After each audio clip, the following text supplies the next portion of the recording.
CM ने तत्काल press conference बुलाई और बोले, मुझे हर मीटिंग में तमाम अधिकारियों के सामने बेइज्जत किया गया। मैंने ये सब बर्दाश्त किया और अपने प्रमुख सचिव, डीजी समेत सभी बड़े अधिकारियों को बताया। सभी को मेल किया, व्हाट्सएप किया और फोन किए।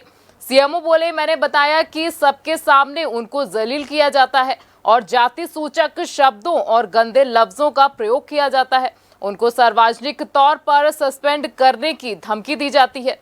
वहीं सीएमओ ने डीएम पर सीधा आरोप लगाया कि उनसे पैसों की डिमांड की गई। कहा गया कि सिस्टम में आइए, उनसे गलत पेमेंट कराने की कोशिश की गई। निलंबन से आहत सीएमओ ने अपना पक्ष कोर्ट में रखने का ऐलान कर दिया। दिक्कत हुई है कि मुझे हर मीटिंग में हर किसी के सामने मेरे बेइज्जत किया गया। मैंने हर चीज को लुभाता रहा, मैंने बर्दाश्त किया। मैंने अपने सीनियर अधिकारी को सबको बताया है। मैंने डीजी साहब को भी बोला है। मैंने अपने प्रमुख सचिव साहब को भी मैंने जो है बार-बार प्रमुख सचिव सर को भी मैंने बार-बार जो है मेल भी किया, मैंने व्हाट्सएप भी किया। फिर उन्होंने मुझसे फोन पे ही पूछा कि बताओ मैं क्या कर सकता हूँ। मैंने कहा सर ऐसे-ऐसे मेरे साथ हो रहा है, मेरी हर मीटिंग में मेरे साथ बेइज्जती होती है। पॉइंट होता है कुछ, मुझे बस डाँटना ही डाँटना है। सबके सामने मुझे जलील कर देना, मुझे जाति सूचक शब्दों से बोला जाता है। और ये जो मैंने आपको बताया था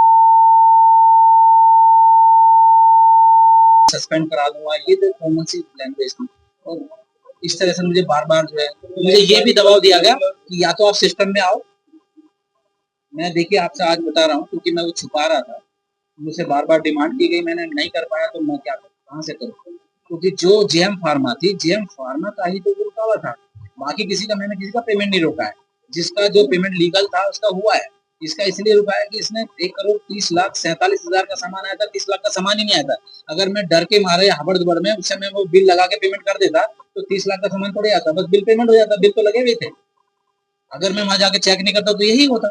लेकिन सर क्या डिमांड थी? कुछ अब आप नहीं, मुझसे पैसे की तरफ डिमांड थी। कितना? खुल के नहीं थी, पर ये है कि डिमांड पैसे की थी मुझसे। और कितना कंफर्म मीडिया के सामने है, ये कौन मांग रहा था? जिलाधिकारी महोदय। कितना सर? नहीं, उन्होंने अमाउंट नहीं खोला, पर उन्होंने कहा सिस्टम में आइए और ये करोगे तो ठीक है, नहीं तो दिक्कत है। पैसे नहीं खोले थे।